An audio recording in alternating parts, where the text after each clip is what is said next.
Estamos ya una buena parte del foro aquí de los inscritos para iniciar con las sesiones de la Sociedad Mexicana de Pediatría. Esperemos les guste, esperemos llenemos la expectativa durante todo este 2023. Voy a presentarles a la mesa directiva.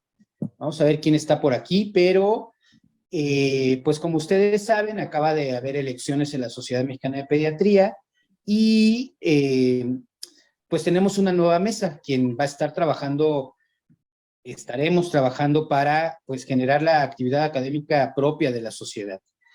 En primera instancia les presento a la doctora Patricia Laurán Ibarra, ella es la vicepresidenta de la Sociedad Mexicana de Pediatría. Ana Luna Castañeda, ella va a ser la secretaria general de la sociedad, ella se va a encargar muchísimo de este tipo de sesiones. Está también la doctora Alicia Mandujano, quien es la secretaria adjunta, y la doctora Gabriela Arenas Ornelas, quien es la coordinadora de esta sesión, quien es la tesorera de la Sociedad Mexicana de Pediatría. La sesión inaugural es una sesión que creemos trascendente. ¿Por qué? Porque para muchas cosas los pediatras no estamos formados. Y yo creo que para la detección del abuso físico y del abuso sexual, tampoco. No es una clase, no es una sesión, no viene un experto a hablarnos en el pregrado o en el posgrado sobre abuso físico y abuso sexual. Y a quienes les han hablado, pues son los menos seguramente. Por lo pronto yo en toda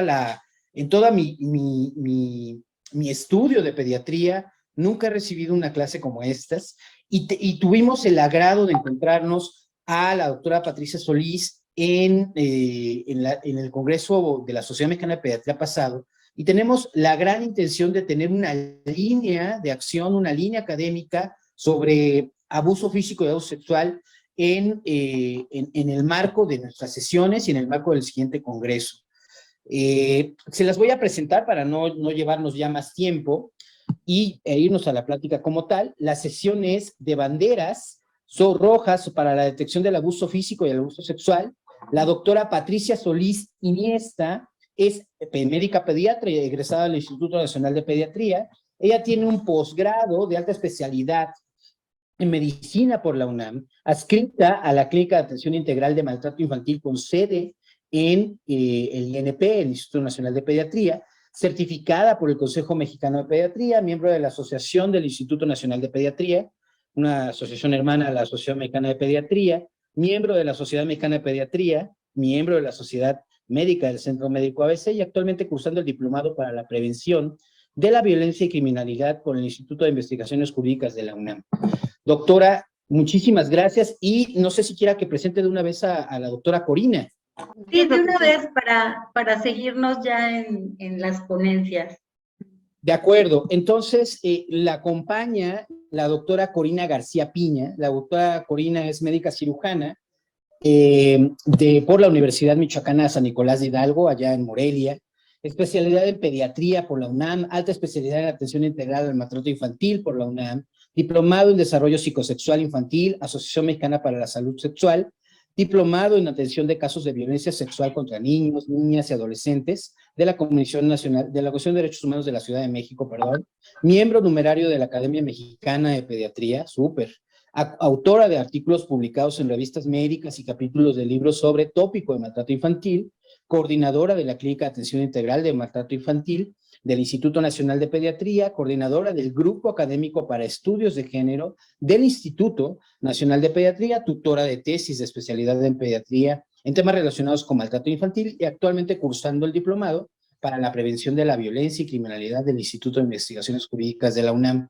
Así que si ustedes se dan cuenta, es un par de médicas que están totalmente inmersas en esta temática y que esperamos con ansia su plática. Doctora Patricia, doctora Corina, muchísimas gracias. Pues les agradecería si proyectan mi presentación, por favor. Bueno, buenas tardes a todos. La presentación, bueno, pues les agradezco mucho su tiempo, la invitación que nos hizo la Sociedad Mexicana de Pediatría y el tema que voy a dar el día de hoy de manera inicial son las banderas rojas para la detección del abuso infantil. Si me dan la siguiente, por favor. Los objetivos a tratar dentro de esta charla que pretendemos, pues es finalmente brindar un panorama inicial a nivel mundial sobre la prevalencia de la violencia ejercida hacia niñas, niños y adolescentes. Cómo nosotros como pediatras tenemos que realizar un abordaje y un reconocimiento que nos permita todas aquellas lesiones sospechosas de abuso físico, pues no pasarlas por alto y finalmente, en el caso que sea necesario, pues establecer un modelo de atención integral. Banderas rojas como tal de las lesiones, vamos a compartir algunos tips con la finalidad de que dentro del quehacer cotidiano, dentro de nuestros niveles de atención médica, pediátrica que proporcionamos, podamos tener pues este reconocimiento y las conclusiones finales de esta plática. Para nosotros poder introducir un poquito el abordaje o el estudio de las lesiones, siempre tenemos que tomar en cuenta que cuando hablamos de maltrato infantil, como lo veremos más adelante, es hablar de un universo de situaciones, no solo físicas, sino también sociales, culturales, pero que nosotros no podemos pasar por alto que finalmente los niños, niñas y adolescentes pueden tener severas repercusiones a nivel físico, emocional, social y económico de la violencia que reciben. A nivel mundial, fíjense las cifras tan alarmantes. Se calcula que uno de cada niño de 2 a 17 años han recibido a lo largo de su vida algún tipo de violencia física y que finalmente eso puede tener algún efecto a lo largo de su vida, impactando pues todo lo que hay alrededor de cada uno de ellos. Cerca de 300 millones de niños adolescentes de 2 a 4 años en el mundo, a menudo, como ustedes lo saben, se ven sometidos a algún tipo de violencia por parte de sus cuidadores. Se menciona que estudiantes de 11 a 15 años en el mundo han sido víctimas de algún tipo de violencia o de acoso por parte de iguales y se calcula que finalmente 120 millones de niños a lo largo de todo el mundo han tenido algún tipo de agresión o contacto sexual en contra de su voluntad. De aquí la importancia de que empecemos a visibilizar la violencia que se ejerce hacia niñas, niños y adolescentes como un problema mundial de salud. La siguiente, por favor. Como ustedes ven dentro del desarrollo de la charla, vamos a ver que los niños, conforme a su grupo de edad, son vulnerables de cualquier tipo de violencia. Todos los niños son vulnerables de algún tipo de exposición a la violencia, sin importar el grupo de edad al cual pertenezca el niño.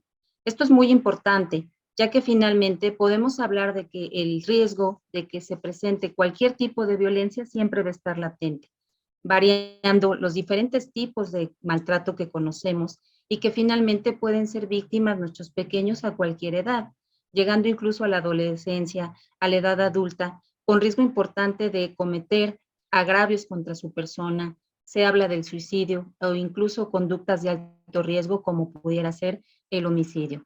De todo esto, si se fijan, desde los 0 días de vida hasta los 18 años de edad, que comprendería básicamente la edad pediátrica, tenemos una labor constante de reforzamiento con respecto a lo que es el riesgo del maltrato infantil. ¿A qué sigue, por favor? Entrando directamente a la materia de la detección o del abordaje de las lesiones por abuso físico, creo que podríamos resumir en 4 acciones principales la labor cotidiana que debemos realizar como pediatras. La primera de ellas, yo creo que muchos de los médicos que aquí nos están observando, nos ha tocado atender un niño que tiene condiciones graves que comprometen su vida y que finalmente nos lleva a la primera labor, que es estabilizar a ese niño, el cual está severamente afectado por lesiones físicas. La segunda de ellas, evaluar siempre las lesiones, tomando en cuenta de todas aquellas lesiones que no tienen una explicación médica clara, que no nos queda con certeza qué fue lo que ocurrió, son resultado o tienen que ser analizadas. Posteriormente, hacer una historia clínica exhaustiva que nos permita corroborar, que nos permita obtener una información real, muy fehaciente de lo que estamos observando, haciendo un examen físico claro, muy fidedigno, que nos permita poder tener un mapa corporal de nuestro niño y que podamos nosotros establecer el tipo de lesiones y, lo más importante, si éstas pueden poner en riesgo su vida, para posteriormente hacer un detalle más fino con respecto a lo que sería si existen daños que pueden necesitar incluso valoraciones especializadas, si son niños que corren el riesgo de que probablemente encontremos no solo lesiones físicas, sino también otras formas de maltrato, otro tipo de daños que también tienen que ser analizados. La siguiente, por favor. Este cuadrito quiero que se lo graben, quiero que le tomen foto, lo compartimos con gusto.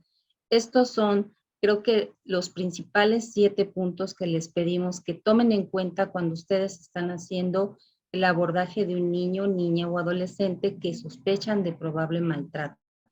Uno de ellos, cualquier daño o lesión que para ustedes tenga una localización que sea poco frecuente, inexplicable, incluyendo todos aquellos recintos o espacios que generalmente no revisamos, como puede ser la cavidad oral, los genitales.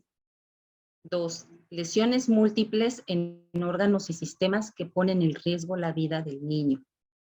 Lesiones en diferentes tipos de estadio o en diferente localización, y más aquellas que tengan para ustedes una localización inusual y que no correspondan al nivel de desarrollo que ustedes están observando en su paciente. Lesiones marcadas o estampadas, lesiones fuera de salientes óseas o de localización inusual que no corresponden al nivel del desarrollo de nuestro paciente. Daños significativos o inexplicables que para ustedes no tengan justificación de cómo sucedieron.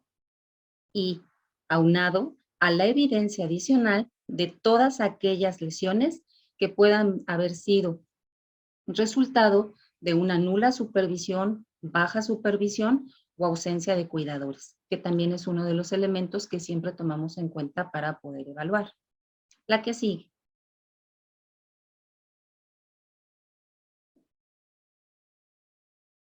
Hablando de banderas rojas, ¿qué es lo que proponemos? ¿Cuál es lo que nosotros les pediríamos que siempre tomaran en cuenta? 1. Siempre tomar en cuenta el abordaje integral de la lesión, tomando en cuenta toda la información obtenida, que ustedes puedan obtener. La forma, el número, el tamaño, la localización. Un análisis detallado del contexto que originó la lesión. Siempre cuando nosotros iniciamos un padecimiento actual, un mecanismo de lesión, tenemos que ser muy detallados, tenemos que ser muy observadores, acuciosos de quién estaba presente, en qué horario se presentó la lesión, cuál fue la forma en la que el cuidador, mamá, papá o quien estaba al pendiente del niño o de la niña respondió a esa lesión. Obtener la versión de padres, madres o cuidadores. Esto es una labor que siempre se tiene que hacer de forma cotidiana y que siempre lo hacemos pues de manera muy reiterada, y siempre establecer la gravedad de las lesiones, tomando en cuenta de que hay lesiones, como son las lesiones intracraneales, las que pueden poner en riesgo la vida. Con base a lo que hemos estudiado, con base a lo que comparte la Academia Americana de Pediatría, con base a la guía de práctica clínica que ya se encuentra disponible en las plataformas y que tuvimos el gusto de colaborar, proponemos las siguientes reglas. Cualquier hematoma en bebés de menores de 4 meses, más de un hematoma o un hematoma en un bebé premóvil, es decir, un bebé que su mecanismo de desarrollo no nos explica que se haya golpeado, que se haya lastimado, más de 2 hematomas en un niño que gotea, contusiones en piel cabelluda, fontanelas, oreja, boca, mandíbula, cuello, tronco, genitales, glúteos. Lesiones provocadas por objetos que están bien delimitados y marcas de mordeduras humanas. La que sigue, por favor. La Academia Americana de Pediatría nos comparte una herramienta muy importante que creo que es parte de lo que también nosotros les podemos transmitir que hacemos en el trabajo cotidiano, con una mnemotecnia que se llama TEM4, tomando en cuenta que aquellas lesiones que están semaforizadas en azul son aquellas lesiones que creemos que pudieran ser de bajo riesgo, porque es con lo que con frecuencia el niño se puede golpear al momento de que obviamente está jugando o está en la escuela. a diferencia de las lesiones que ustedes están viendo para mí del lado derecho, en donde vamos a observar que son lesiones en donde vamos a encontrar que son su localización poco usual, como son las del torso, cara, orejas, oídos, cuello y nuevamente menores de 4 años o niños menores o lactante de menor de 4 meses que tiene lesiones físicas. Observen cómo dentro de la topografía de estos dos dibujos las localizaciones son completamente diferentes. La siguiente, por favor. Cuando hablamos de golpes físicos, de hematomas, fíjense bien cómo la localización nuevamente nos puede brindar ciertas pautas para poder sospechar lesiones en bandera roja. Marcadas con rojo aquellas que son sugestivas de algún abuso físico, como son las que encontramos en las mejillas, en el tronco, en los brazos, en los muslos y en las piernas, y aquellas que pueden tener un grafismo positivo, como ustedes lo están observando, en donde para nosotros es evidente que fue producido por la marca de algún objeto y que obviamente puede tener algún grafismo que nos llama la atención, como son las bofetadas en las mejillas, los cigarros, los pasadores, las mordidas, las cucharas, las planchas, las resistencias eléctricas. De todo eso, como les mencioné anteriormente, siempre tenerlo consignado en nuestra exploración física. La que sigue, por favor. Dentro de las lesiones por abuso físico, fíjense bien, tomando en cuenta los mapas anteriores que yo les presenté, estos son ejemplos de casos clínicos que se han atendido dentro de nuestro servicio, en donde creo que queda muy clara la evidencia de estas lesiones que presento. La primera de ellas, una lesión en el tendón, en un dedo de una niña que recibe una contusión directa con una escoba, en donde tiene una lesión ligamentaria importante, a lo cual, pues bueno, es un daño significativo y que obviamente genera una consecuencia importante con respecto a la movilidad. Lesiones de localización inusual. ¿Se acuerdan cuando hablé del TENFOR, de aquellas lesiones semáforo rojo que se presentan en los niños cuando les jalan la oreja?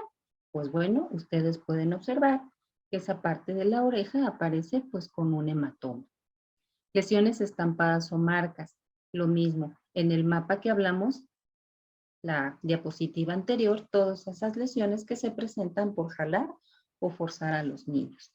O bien, localizaciones fuera de una localización inhabitual o bien fuera de salientes óseas. En este caso, la paciente tenía lesiones en la escápula y si ven un poquito más a detalle, esas lesiones también en diferente estadio y algunas de ellas incluso cicatrizadas. La que sigue. Las lesiones orales importantes, recuerden, parte del examen físico que hacemos los pediatras es indiscutiblemente revisar la cavidad oral. Todas aquellas laceraciones o equimosis en labios en niños que no deambulen, frenillo roto, heridas o equimosis en paladar, en carrillos, mucosas, encías, como lo mencioné en el listado anterior, fractura de mandíbula maxilar, liquenificación o equimosis en comisuras labiales resultado de contusiones directas. En el caso de las fotografías, pues bueno, contusiones directas por golpe a la cavidad oral. La que sigue, por favor. Lesiones abdominales, creo que es una de las lesiones que con mayor frecuencia pueden poner en riesgo la vida de los pacientes. Siempre tomar en cuenta que la exploración física nos va a dar mucho de los datos que nosotros pudiéramos aportar o incluso enriquecer una valoración o una notificación que nosotros realicemos a la autoridad, tomando en cuenta aquellas lesiones que pueden ser en víscera hueca, equimosis por ruptura de asas intestinales o de órganos fijos dentro de la cavidad abdominal. En el caso de esta paciente, son dos pacientes diferentes. Una de ellas tuvo un hematoma duodenal. Esa fue la primera foto que se le tomó. Todavía la paciente no estaba con su cirugía, se le realizó una colostomía. Y posteriormente otra niña con una contusión y laceración pancreática. Y obviamente, pues sin un mecanismo de lesión coherente, con discordancia clínica que también es parte de lo que les he pedido que tomen en cuenta. Todas aquellas lesiones que pueden ser gráficas, pueden ser visibles, pero que también tenemos que abordar otros tipos de maltrato. El que sigue. Las quemaduras, creo que muchos de nosotros hemos tenido contacto con niños que han sido quemados. Sin embargo, tenemos que siempre tomar en cuenta aquellas lesiones que nos llaman la atención. En estos 4 casos, que son parte de los pacientes que se han atendido dentro de nuestra clínica, el primer caso, un mecanismo de lesión inexplicable. La mamá se debatía mucho en el discurso de que había sido una salpicadura. Llamó mucho la atención la lesión. Si se fijan, los bordes son muy bien delimitados, son muy claros, como describió la mamá que había sido una salpicadura. No vemos lesiones satélites, no vemos nada que nos haga ver que ese líquido hubiera sido salpicado. La segunda imagen que ustedes están viendo son quemaduras por plancha y por cigarros como un castigo físico por una parte de los cuidadores a este pacientito. Y el último caso que están viendo abajo, pues creo que se describe solo, ¿no? La quemadura con un borde definido, con un grafismo positivo, con quemaduras pues por resistencia eléctrica en un pequeñito. El que sigue, por favor. Quemaduras por escaldadura accidentales que, ojo, no por eso dejan de evaluarse, no por eso dejan de analizarse de forma muy concreta.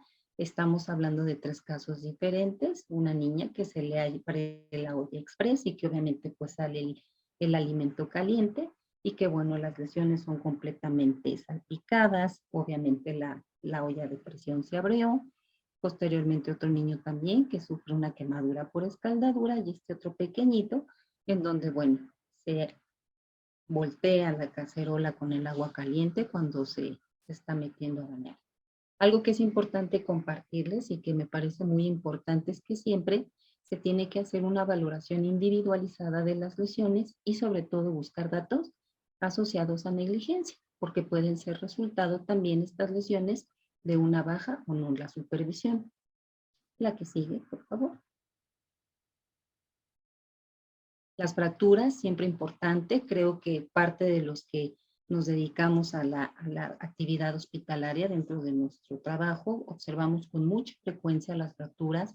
Las fracturas siempre tomarse en cuenta sobre el mecanismo de lesión que ya describí, cómo más o menos nos tenemos que ir guiando, pero para no ahondar muchísimo en la diapositiva, pues vean, el mecanismo de lesión que puede ser inexplicable y que obviamente estamos viendo una bebita no mayor de 4 meses que tiene una fractura tan importante del húmero y que obviamente eso nos tiene que llamar siempre la atención. La que sigue.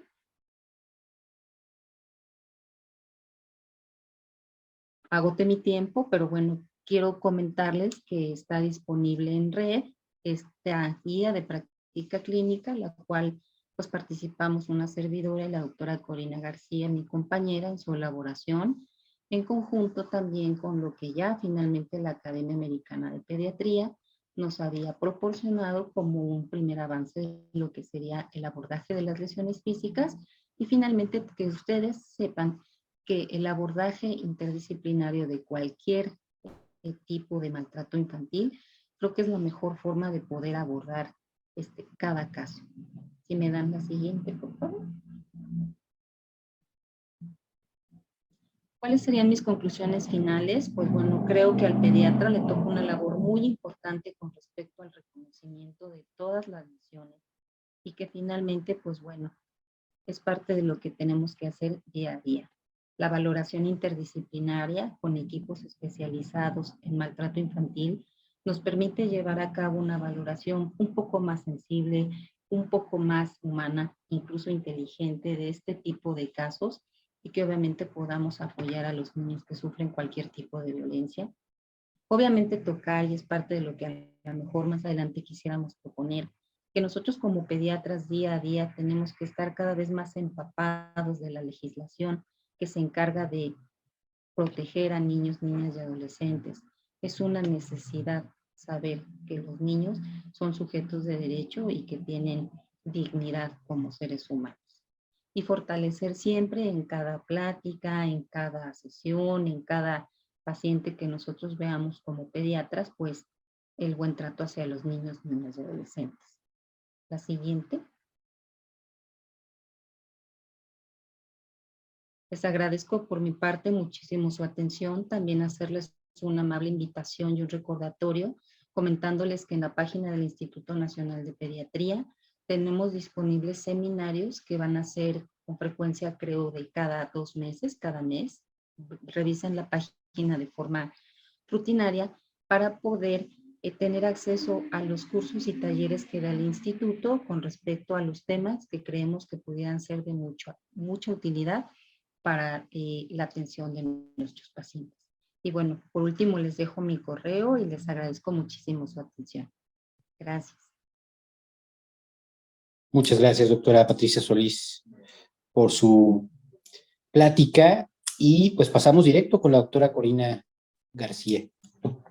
Agradezco en primer momento a la Sociedad Mexicana de Pediatría por, bueno, el contacto que hizo con la doctora Patti y pues por incluirnos en el programa que ustedes hacen. La verdad es que yo extraño el auditorio de la sociedad. La última ponencia en la que acompañé o participamos fue en una de bioética. Entonces, pues bueno, la pandemia vino a acogedor y siempre muy agradecida con ustedes. Sé que acaban de cambiar mesa directiva, me lo compartió la doctora Patti. Entonces, doctor Carlos Juárez, muchas gracias por incluir estos temas en su programa. También muchas gracias a la doctora Gabriela Arenas por el contacto con la doctora Patti en el Congreso. No pude yo ir a esa actividad, pero finalmente la doctora Patti me compartió pues esta situación de su interés por incluir estos temas, entonces pues ella y yo estamos muy agradecidas. Bueno, después de los agradecimientos, espero que se haya escuchado, voy a compartir un poco el índice, voy a una diapositiva con introducción, 1 o 2, las definiciones sobre violencia sexual, las banderas rojas, que es muy importante que tengamos claro, como ya compartió con usted la doctora Patti, y unas conclusiones. Por favor, ¿me pueden decir si se escucha bien el audio, si no para también modificar, ¿no? Está bien, doctora, gracias. Perfecto, muy bien. Entonces, miren, nuestra clínica, somos un equipo que atiende niñas, niños y adolescentes que viven cualquier forma de maltrato infantil, ¿no? Formas que a veces ni siquiera tenemos idea, otras formas muy difíciles, facticio, ¿no? Que son, pues, situaciones que a veces, como comentó el doctor Juárez, no tenemos como esas habilidades para la sospecha. Entonces, para nosotros, como hemos comentado la doctora Patillo, es muy importante que esto se incluya en los trabajos académicos, ¿no? Nuestro modelo de estudio, y hay varios artículos publicados en la red, hay uno donde publicamos el modelo de estudio, si lo pueden buscar como en Acta Pediátrica, que es la revista. Entonces les comentaba que los temas de género y el tema de derechos humanos son temas transversales, son temas que tenemos que incluir en las... también en la academia médica, pues, ¿no? Y sobre todo con la reforma del 2011, donde se dice que los derechos humanos son universales, son inalienables, es decir, no se pueden modificar, no se pueden renunciar, ¿no? Y tiene que ver también con el principio de igualdad. Esto significa que los niños y las niñas y adolescentes tienen derechos que también se tienen que incluir, al igual que los adultos. Entonces, ya entrando al tema, veamos que la violencia sexual se va a clasificar en aquella violencia o abuso sexual que está caracterizado porque presenta contacto físico, el que no tiene contacto físico y otras formas de violencia sexual que no vamos a ver en esta presentación, dado que es un tema muy, muy inmenso y nos faltaría mucho tiempo, pero esperemos que podamos hacer un taller con esos temas.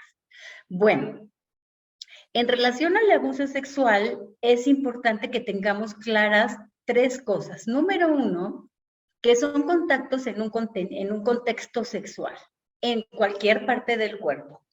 Hay protocolos que mencionan que, o más bien artículos que mencionan que los tocamientos son en zonas íntimas. Eso no es así. Esto tiene que ver más bien con la intencionalidad y el contexto sexual. Ese es un punto muy importante. Ahora, otro punto muy importante también que tenemos que analizar es que no solo en zonas cubiertas del cuerpo. Ese es otro tema que muchas veces se publica en artículos donde dicen, bueno, en zonas íntimas del cuerpo de niños, niñas y adolescentes y en zonas que son cubiertas, ¿no? Zonas íntimas. Eso es otro tema. Hemos tenido niñas, hemos tenido adolescentes que son tocadas en cualquier parte del cuerpo con esa intención sexual y que tienen repercusiones muy importantes a nivel emocional, ¿ok? Y bueno, como les dije, la intención. Hay que analizar, en este caso de los abusos sexuales, la simetría de poder. Y la simetría de poder no solo tiene que ver con la edad, es decir, que generalmente los abusos sexuales se dan entre niños y niñas con diferente edad. Jurídicamente se dice que tiene que haber una diferencia de 5 años, aunque hay que tener mucho cuidado aquí porque esta diferencia en el ámbito clínico, en el territorio clínico, para nosotras es muy importante que ustedes puedan diferenciar que también hay abusos sexuales entre niños de la misma edad. Y este punto es básico porque tenemos que analizar si el niño que está haciendo las veces de agresor, entre comillas, porque probablemente sea otra víctima, también está viviendo abuso sexual, ¿ok? Entonces, hay una diferencia de edad que puede ser por poder, por edad, digo de poder, que puede ser por edad, pero también puede ser por conocimientos, es decir, por experiencias que ese niño tenga, otra experiencia que haya vivido abuso sexual y que tenga otras habilidades, ¿ok? Entonces, niños y niñas no tienen la capacidad para consentir. En relación al abuso sexual, estas son las características clínicas, y generalmente el abuso sexual, les traje aquí el Código Penal Federal, aunque hay artículos que ustedes pueden revisar en la red. Sin embargo, para nosotras es muy importante que, claro, lo que se encuentra en el Código Penal Federal en el artículo 260. Y nos dice que es aquel que se ejecute hacia una persona sin su consentimiento al que obligue a ejecutar un acto hacia otra persona y dice, sin el propósito de llegar a la cópula. Eso es jurídicamente.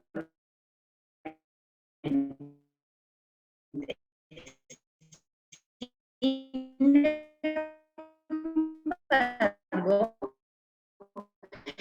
es importante que en pediatría tengamos claro que las pongo como viene en el Código Penal, actos obliguen a la víctima a representarlos o cuando se obliga a la víctima a observar un acto sexual o exhibir su cuerpo. Aquí les pongo la bibliografía, pero clínicamente vean en relación a la violación que se encuentra en el artículo 265, la diferencia es que en la violación hay penetración, ¿ok? Generalmente lo que más vemos en pediatría son todas las manifestaciones clínicas de los abusos sexuales, ¿ok? Casi el 80, el 90% de los casos se presenta como abuso sexual. La violación también, de hecho hemos tenido bebés que han vivido esta situación y que han requerido intervenciones quirúrgicas importantes. Afortunadamente no es la forma más común, pero tenemos que tenerla clara, ¿ok? Entonces, en el abuso, en la violación hay penetración y puede ser con los genitales del agresor, en este caso de los hombres, o puede ser con cualquier parte del cuerpo o con cualquier objeto.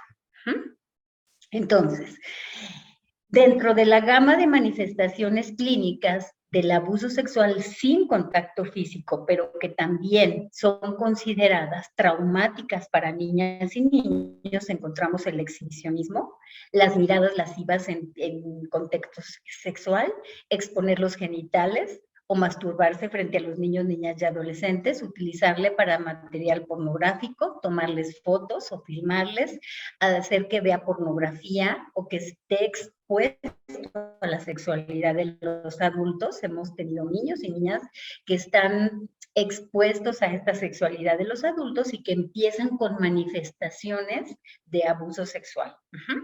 Hipersexualizar a los niños mediante conversaciones, imágenes, chats. De hecho, tenemos 2 niños que han vivido abuso sexual por internet a través de un videojuego que se llama Roblox, y a través del avatar de estos 2 niños que tenemos fueron abusados sexualmente y finalmente tenían manifestaciones de un abuso sexual. Entonces, fíjense toda la gama de manifestaciones que tenemos cuando los niños y las niñas pueden ser víctimas de abuso sexual. Primera bandera roja. El abuso sexual se presenta en el 90% de los casos por personas, por familiares o por personas cercanas. Siempre que ustedes como pediatras, porque generalmente los familiares nos van a buscar a nosotros, a los médicos, a los pediatras, quieren que les digamos si su hijo o su hija vivió un abuso sexual. Entonces, siempre que llegue un niño, yo siempre les digo a los residentes cuando rotan con nosotros de pediatría, les digo, por estadística, por favor, cuando ustedes vayan a tener un primer contacto con un niño que está diciendo que vive un abuso sexual, primero piensen quiénes son los agresores más frecuentes. Ya dijimos que el 65% de los casos es un familiar. El papá, el padrastro, el hermano, cualquier familiar cercano, ¿ok? El 25% de los casos es alguien conocido. Es decir, un vecino, un maestro en la iglesia, alguien que conoce a los niños y a las niñas. Entonces, si se fijan, el 90% de los casos es por alguien que... Esa es la primera bandera roja. La segunda bandera roja es ¿por qué van a acudir los niños con ustedes, niños y niñas, a la consulta? Primero, porque un niño o una niña habló sobre un abuso sexual. No importa cómo lo haya dicho. No importa si este niño lo dijo, me hizo cosquillas, me rascó, me metió, lo que sea. No importa la forma en que lo haya dicho, en ese momento nosotros ya tenemos una primera bandera roja. Número 2, cambios del comportamiento. Que de repente el familiar nos dice, es que doctora, mi hijo de repente, él iba bien en la escuela, dormía bien, todo bien, y de repente empezó a cambiar su comportamiento. Hay que tener cuidado porque muchos niños y niñas comparten manifestaciones de abuso sexual cuando están viviendo violencia y no es un abuso sexual. Entonces, por eso les decía a mi compañera, la doctora Patti, que el diagnóstico tiene que ser integral e interdisciplinario, o si no, te vale decir, ¿sabe qué, señora? La voy a canalizar, voy a mandarla a una institución o con una compañera, con un médico, una médica que tiene conocimiento del tema, ¿va? Ok. La tercera son por síntomas físicos, que no es muy común, ¿ok? Puede ser que tenga infecciones de vías urinarias de repetición, vulvovaginitis, que se queje de dolor, pero no es muy frecuente, y una vulvovaginitis no es indicativa de abuso sexual, ni una infección de vías urinarias de repetición, son de sospecha, pero no es de definitivo de abuso sexual, o que un testigo haya visto el abuso sexual. Ok, aquí les pongo la bibliografía. Esta es una tablita que a mí me gusta muchísimo porque tiene las manifestaciones, los indicadores emocionales. Cuando ustedes vean que una niña o un niño, el familiar le dijo, doctora, de repente empezó otra vez a hacerse pipí en la cama, empezó a orinarse, empezó a tener pesadillas en la noche, ¿no? Empezó a que tiene mucho miedo, tiene miedo de separarse de mí, de repente no se quiere quedar en la escuela, tiene miedo de la oscuridad. Esto se le llama miedo generalizado, cuando empiezan con mucho miedo, ¿ok? Bajo de calificaciones, o sea, manifestaciones que cambian el comportamiento. Los que están asociadas con la sexualidad hay un artículo publicado también en Acta Pediátrica donde ahí hago una presentación de las manifestaciones de la sexualidad de niñas y niños, porque acuérdense, generalmente en medicina, en pediatra tampoco, ¿no? No nos enseña, no existe esa asignatura en el sentido de que nos hablen acerca del desarrollo psicosexual. Pues, nosotras tuvimos que capacitarnos, como vieron nuestro currículum, cursos, diplomados, porque no llevamos eso en la carrera. Entonces, les dejo ese artículo, está en Acta Pediátrica, sobre las manifestaciones, lo que se salga de la normalidad, que el niño tiene conocimientos que no corresponden, que se empieza a tocar frecuentemente, que toca a sus compañeritos, que tiene conocimientos, movimientos. Tuvimos niños de 3, de 4, 5 años que imitaban un coito, ¿no? Y que eso no es, ¿no?, parte del desarrollo de niñas y niños. Tercera bandera roja. La forma más común en pediatría son los tocamientos. La violación no es común. Sin embargo, es muy importante que sepamos qué hacer. Hay otro artículo publicado que se llama Violación como una emergencia pediátrica. Revísenlo, por favor, porque no lo vamos a alcanzar a ver aquí, es muy corto el tiempo, pero revisen ese artículo. ¿Qué tenemos que hacer como pediatras cuando estamos atendiendo a un niño? ¿Cuánto tiempo tengo para darle tratamiento profiláctico para ITS? ¿Cuánto tiempo tengo para darle prevención de embarazo? Si ya está embarazada, ¿qué tengo que hacer? O sea, y si pasa de las 12 semanas o no de las 12 semanas, ¿ok? Pero esta tercera bandera roja nos ayuda a pensar otra vez lo que les decimos a los residentes.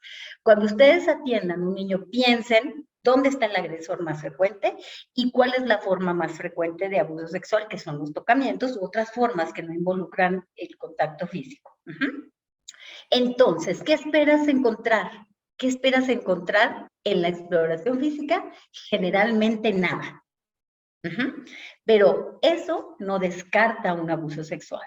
Esta bandera es muy importante. Ustedes van a decir, señora, no encuentro ningún dato a la exploración física.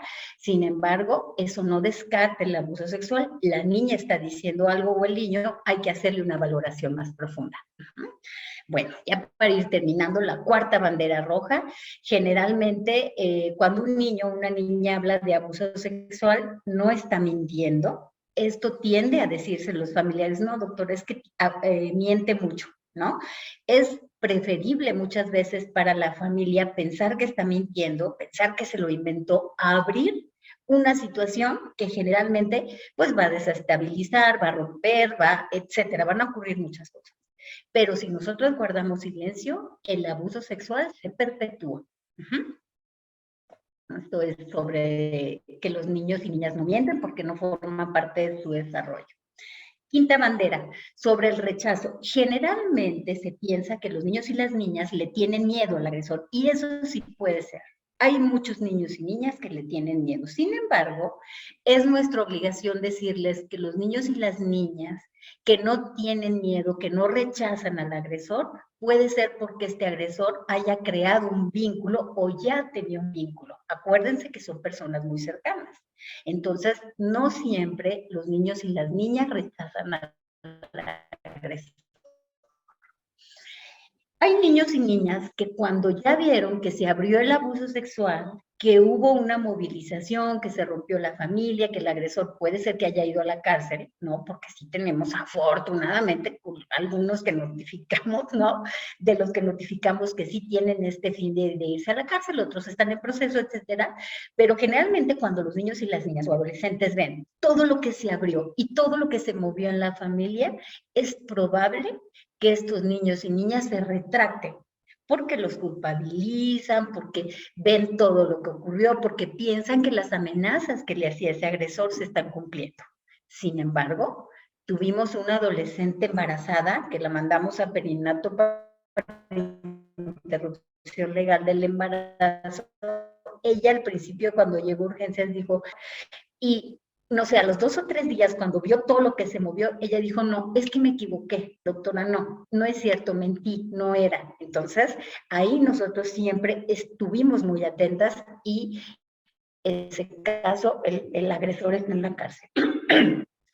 Por favor, les recomiendo que lean los CDC. De todas maneras, en el artículo que les recomendé de acta pediátrica de violación se encuentran, pero generalmente si nosotros vemos gonorrea, sífilis, clamidia, tricomona y algunos anaerobios, nosotras, esto es, como ven aquí, indicativo de un contacto sexual, excepto que sea transmitido por vía perinatal. En niños y niñas que tienen verrugas en genitales, también les pido que revisen un artículo que publicamos acerca de virus de papiloma humano y abuso sexual. No todos los niños que que tienen verrugas en genitales son por abuso sexual. Revisen ese artículo. ¿Ok? Bueno, generalmente los niños y las niñas no van a responder igual. Ajá, eso depende de muchos factores. ¿De qué depende? Depende de la cronicidad. Mientras más crónico, mucho más efecto negativo van a tener los abusos sexuales en la infancia. En el momento de la revelación, si hubo apoyo en la familia, si los familiares acudieron para que recibiera atención especializada, ese pronóstico puede verse menos afectado los niños y las niñas. Ahora, otro punto muy importante, si ese niño o esa niña tiene un vínculo muy importante con el agresor, el pronóstico generalmente es muy negativo. Y más si no le creyeron, si no le apoyaron. Si pudo hablar, si recibió atención especializada. Así que no esperen que todos los niños van a responder de la misma manera. Espero que estas herramientas, estas banderas les ayuden cuando ustedes atiendan en primer contacto a un niño o a una niña que ha vivido abuso sexual. Estamos ya por empezar el desarrollo de la guía de práctica clínica de abuso sexual. Lo vamos a iniciar con CENETEC y el libre, la de abuso físico la hicimos hace 2 años. Este año vamos a hacerla en el área de la salud porque nos hace muchísima falta.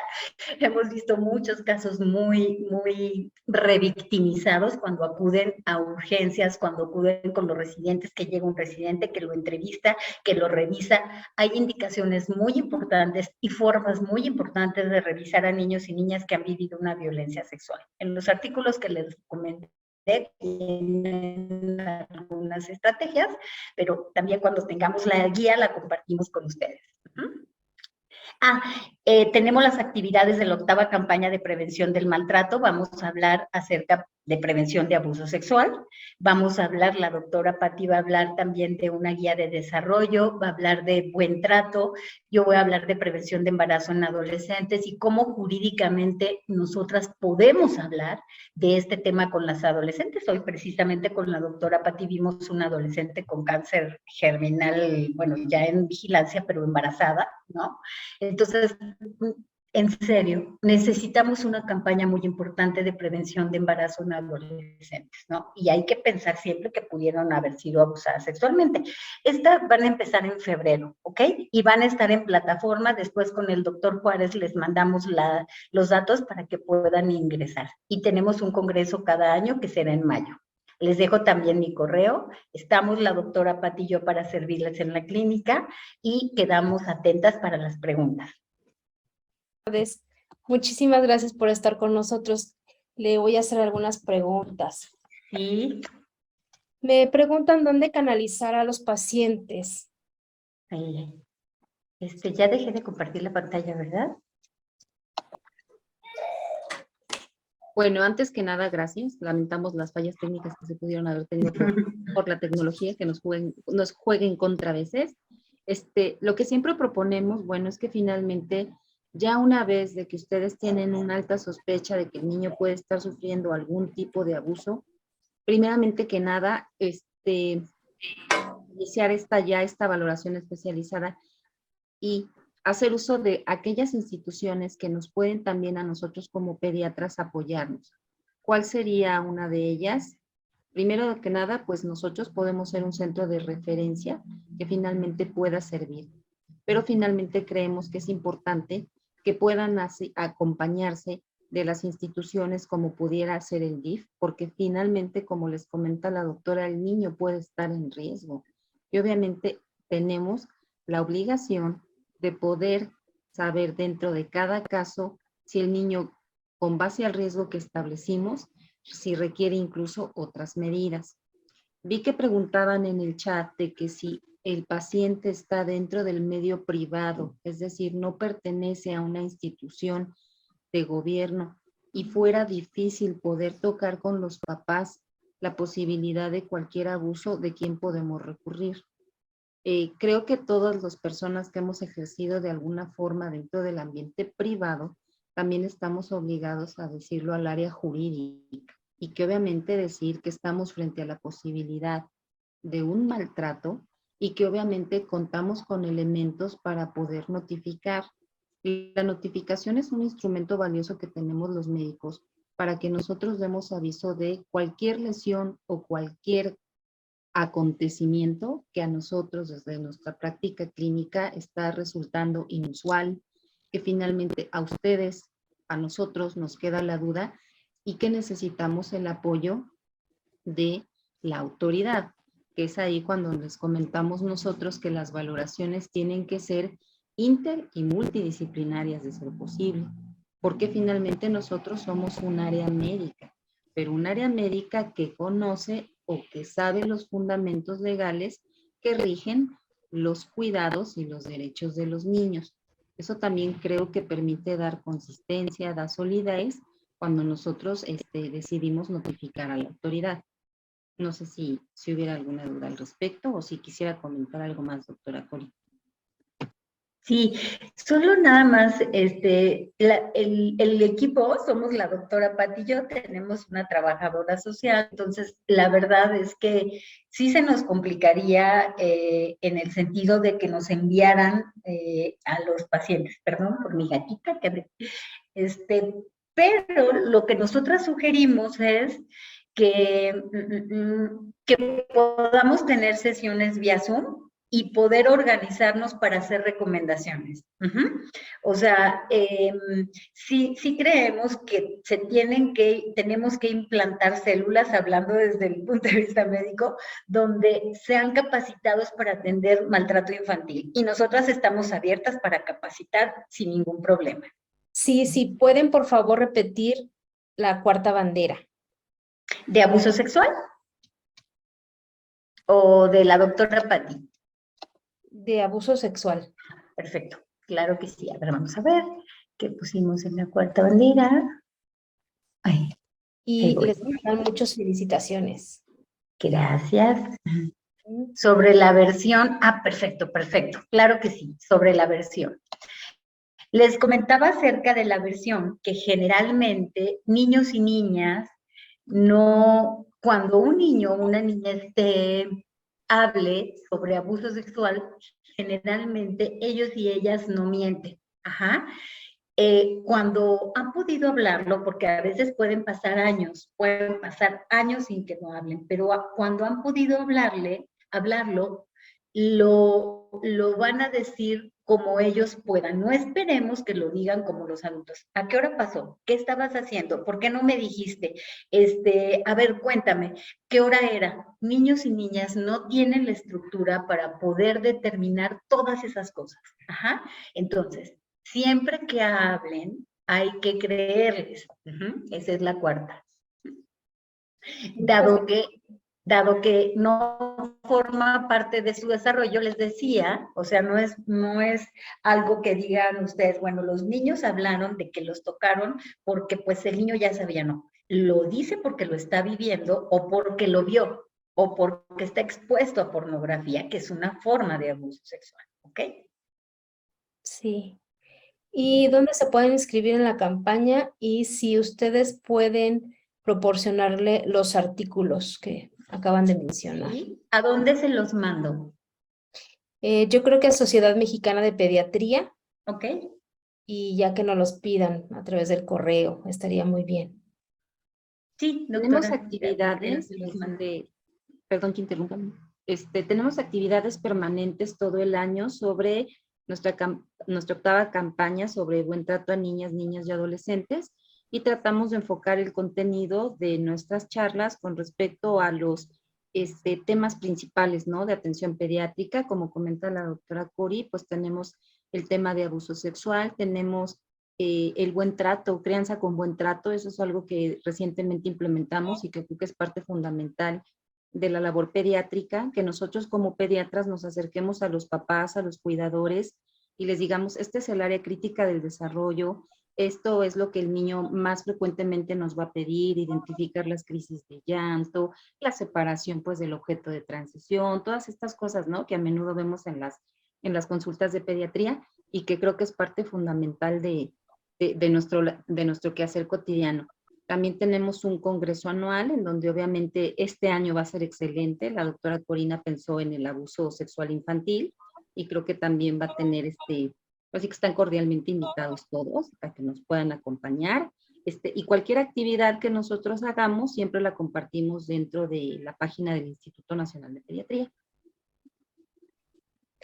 Muy bien, y creo que ya por último nos comentan que cómo abordar en la clínica a un paciente con discapacidad intelectual con sospecha de abuso sexual. Sí, híjole, acabo de ir al Instituto Nacional de Rehabilitación porque también, pues ahí, ustedes como saben, tienen muchos niños y niñas con discapacidad y no es un tema sencillo. Ahí tenemos que ayudarnos de los familiares porque de hecho en los indicadores pues cambian, sobre todo si hay una discapacidad intelectual. En la mañana en la sesión clínica comentábamos con la doctora Patti, tenemos una niña que es de custodia, esa niña no habla, tiene ¿qué síndrome tiene, Patti? No me acuerdo. Bueno, un síndrome de los más raros que existen. Y esta niña llegó con nosotras porque la veían muy inquieta. Nosotras, al revisarla en la clínica, que es rarísimo, encontramos que la niña tenía lesiones antiguas en el área genital. Entonces, fíjense cómo el área de genética, que son muy sensibles y siempre nos mandan sus pacientes, dijo, esta niña no se deja revisar, a pesar de que tiene un retraso mental importante y que es una niña de custodia, no se deja revisar, vamos a, sobre todo genitales, ¿no? Vamos a mandarla a la clínica, no podemos hacer entrevista con la niña, pero el familiar nos dice que sí ha cambiado su comportamiento, que la niña se queda sola porque tienen actividades papá y mamá, que la dejan amarrada de la cama, que es otra forma de maltrato, ¿no? Omisión, y además yo encuentro lesiones físicas antiguas a la exploración física, ¿no? Entonces, no es sencillo, pero tenemos que ayudarnos de los familiares, de hacer una exploración física muy minuciosa y de preguntarle al familiar, sobre todo al que está más cercano a esta niña o al niño, si ha notado que el comportamiento de lo que ella conoce, el familiar más cercano, si ha notado que este comportamiento se ha modificado, ¿no? Y hay que ayudarnos de trabajo social, visitas domiciliarias, atención como integral. Ahora, vi ahí en el chat que preguntan que si los niños también con negligencia se notifican y que si el formato de la norma es un formato que ayuda. Nosotras no seguimos ya el formato de la norma porque es muy engorroso, ¿no? Tenemos un formato que ideamos nosotras en la clínica, pero que sí ponemos todo el fundamento jurídico, claro, fundamento, norma, derechos humanos, Ley General de Niñas, Niños y Adolescentes, Ley General de Víctimas, o sea, todo nuestro fundamento jurídico, por supuesto que hemos tenido también nosotras demandas, reportes a CONAMED, tenemos una con Munchausen que nos hizo una denuncia en CONAMED, pero si ustedes tienen todo su formato y toda la valoración bien fundamentada, no tengan miedo. De hecho, la doctora Patti acaba de ir a un juicio oral, yo también el año pasado a un juicio oral por feminicidio, y la verdad es que son situaciones que sí tenemos, como dice la doctora Patti, tenemos que pues pensar en los derechos de las niñas y de los niños. No tengan miedo, notifiquen, ¿no? Muy bien, muchas gracias. Y ya por último nos piden que si nos pueden compartir ustedes, por favor, sus contactos. Tenemos una licenciada en Derecho que le gustaría participar con ustedes. Ay, muchas gracias, licenciada. Con mucho gusto. algo que añadiría a lo que la doctora Cori compartió y que me parece muy importante, que finalmente nosotros como pediatras tenemos y debemos de siempre seguir una línea de comunicación muy activa, ¿no? Siempre comunicar hallazgos, siempre tratar en la medida de lo posible de hacer una valoración crítica, pero también humanizada. Somos desafortunadamente dentro del ámbito clínico, supongo que también médico, tendemos mucho dentro de las instituciones a estigmatizar a papás, a mamás, a etiquetarlos, ¿no? Siempre el análisis individual de cada caso nos va a permitir acceder un poco más a la historia en particular de cada familia, de cada individualidad, y eso obviamente pues proponer no solo llegar al punto de si se notifica o no un caso, que para nosotros pues obviamente sería pues una de las acciones que debemos de llevar a cabo si es que se requiere, pero también proponer estrategias de atención, modelos o la individualización de la atención de cada caso en particular. Nosotros siempre hablamos que dentro de los casos de maltrato podríamos establecer incluso una semaforización, ¿no? Dentro de aquellos padres, madres, cuidadores que tenemos opción del trabajo, que son pacientes receptivos, que finalmente pudimos descartar de forma por racional el maltrato y que sabemos que nuestros niños no van a correr riesgo. Tal vez dejar como en bandera amarilla, ¿no? Esos papás que nos quedó la duda, que encontramos ciertos factores de riesgo, que sabemos que incluso la intervención de la clínica pudiera ser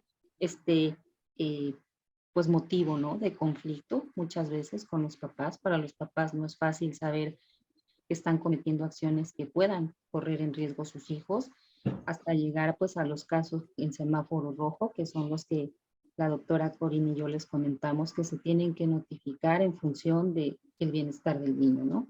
Y que obviamente pues ahí es cuando nosotros como un equipo inter y multidisciplinario pues tenemos que cerrar filas para que finalmente pues podamos proteger a nuestros niños. Súper, súper. Pues muchísimas gracias, doctora Patricia Solís Siniesta, doctora Corina García Piña, por esta apertura de información que nos han dado. Y como se dan cuenta, esto es interminable. O sea, hay muchas preguntas que hacer. Por eso las invitamos, de verdad, de manera muy cordial a que pues estén con nosotros en alguna otra participación para ahondar en esto. Por lo menos el día de hoy, alrededor de 300 pediatras ya tenemos esta información que pues nos abrirá las puertas. Ya entré rápidamente a la página del INP y está directamente el cuadrito del octavo, es el octavo curso, ¿verdad? Octava Sí, campaña. octava campaña. Para el 27 de enero las pláticas. Ahí dice 9 de la mañana y 9 de la noche. No lo entendí muy bien, porque dice 9 y 9 bien. Bueno, lo que nos propone nuestra plataforma de enseñanza es que se inicia la transmisión del video, va a estar disponible de 9 de la mañana a 9 de la noche. Y bueno, por particularidades de cada sistema, de cada hospital, obviamente se quedan disponibles solo ese tiempo en plataforma, disponibles. Ahí también se comparten datos de contacto y bueno, lo que les comenta la doctora Cori, bueno, yo ya compartí mi correo para que cualquier duda o situación o actividad, pues las comuniquemos con ustedes también. Muy bien, pues muchísimas gracias, doctoras, por su enseñanza. Y pues termino ahora sí presentándoles un poco a la mesa directiva. Les presento a la doctora Patricia Laurán Ibarra, es la vicepresidenta de la Sociedad Mexicana de Pediatría. Un gusto, buen día. Buenas tardes. Buenas tardes, doctora. Está también la doctora Adriana Luna Castañeda, que es la secretaria general de la sociedad. Buenas tardes. Mucho gusto. La doctora Alicia Mandujano, la secretaria adjunta de la sociedad. Buenas tardes a todos. Buenas tardes. Y la doctora Gabriela Arenas, que es la tesorera de la sociedad. Muchas gracias. Pues con esto damos fin a la primera sesión y los esperamos pronto en la siguiente, que ya está también publicitada. Recuerden que tenemos Pals y Reneo, que ya están avanzados en los meses para que vayan apartando sus fechas. Y pues listo. Muchísimas gracias a todos. Nos vemos en la siguiente. Hasta luego, buenas Adiós. tardes. Hasta luego, buenas tardes.